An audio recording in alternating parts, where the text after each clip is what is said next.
लेकिन महाराज प्रारंभ होते ही सबसे पहले हलाहल कालकूट निकलता है। एक तरफ दैत्य है, एक तरफ देवता है। समुद्र मंथन की पहली वस्तु जहर प्राप्त होती है। देवताओं ने जहर का प्याला हाथ में लिया, लेकिन क्या सामर्थ्य था देवताओं का जो जहर पान कर सकते। इसलिए देवता अपने नेताजी के पास पहुंच गए और औढ़रदानी के दरबार में जाकर के प्रार्थना करने लगे। चंद्रशेखर चंद्रशेखर चंद्रशेखर पाहि मां। चंद्रशेखर चंद्रशेखर चंद्रशेखर पाहि मां। चंद्रशेखर चंद्रशेखर चंद्रशेखर त्राहि मां। चंद्रशेखर चंद्रशेखर चंद्रशेखर त्राहि मां। चंद्रशेखर चंद्रशेखर चंद्रशेखर पाहि मां। चंद्रशेखर चंद्रशेखर चंद्रशेखर पाहि मां। पहुंच गए औढ़रदानी के दरबार में। पार्वती जी बड़ी खुश हुई कि आज पहली बार देवता कुछ गिफ्ट लेकर के आए हैं, वरना जब आते हैं मांगने ही आते हैं, पर पता नहीं है कि अभी अंदर गिफ्ट में मामला क्या है। देवताओं ने कहा, प्रभु आप तो देवाधिदेव हैं, हम सबके नेता हैं, हम सबके आराध्य हैं। हमने तो पहले ही विचार कर लिया था कि समुद्र मंथन में जो पहली वस्तु निकलेगी हम आपको हाजिर करेंगे। अब अमृत निकलता तो करते क्या, लेकिन आए देव बड़े स्वार्थी। मानस में लिखा है गोस्वामी जी महाराज ने, इनको अपना स्वार्थ सिद्ध करना है। औढ़रदानी से प्रार्थना की, क्योंकि जहर की सद्य प्रकृति होती है मृत्यु, पर मरेगा कौन? जिसका जन्म हुआ हो। इसलिए तो भगवान शंकर में सामर्थ्य है जहर पान करने का। जहर का प्याला लेकर के देवताओं ने भगवान शंकर के समक्ष हाजिर कर दिया। भगवान शंकर ने जहर का प्याला हाथ में लिया, रा कह करके मुख खोला, सारा जहर पान कर गए और मां कह करके मुख बंद कर दिया। सारा जहर कंठ में आकर के रुक जाता है। भगवान ने कंठ में स्थापित कर दिया और सारे संसार में जय जयकार होती है। बोलिए नीलकंठ महादेव की जय। भगवान का कंठ जहर की प्रकृति से नीला पड़ गया। सारे संसार में नीलकंठ के नाम से भगवान जाने गए।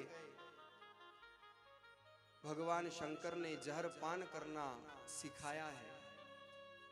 आज परिवार में कोई शंकर नहीं है, इसलिए जीवन में क्लेश बढ़ते जा रहे हैं। क्योंकि भगवान कहते हैं न जहर बाहर उगलो न जहर अंदर उतारो। भगवान ने अंदर भी जहर नहीं उतारा, क्योंकि अंदर हृदय में तो उनके आराध्य राम विराजमान है, और इसलिए भगवान ने जहर पीना सिखाया है। पर जहर का भी बड़ा अजीब हिसाब है साहब। मरने के लिए तो थोड़ा पीना पड़ता है, पर जीने के लिए बहुत पीना पड़ता है। और जो जहर पीना जानते हैं ना, परिवार में सुख शांति रहती है। क्योंकि आज व्यक्ति सुनना नहीं चाहता, पचाना नहीं चाहता। जब से ये पचना कम हुआ है रोग बढ़ गए। भोजन पचना कम हुआ तो रोग बढ़ गया। पैसा पचना कम हुआ तो दिखावा बढ़ गया। बात नहीं पचने पर चुगली बढ़ गई। दुख नहीं पचने पर निराशा बढ़ गई। सुख नहीं पचने पर पाप बढ़ गया। इसलिए भगवान शंकर ने जहरपान करना सिखाया है।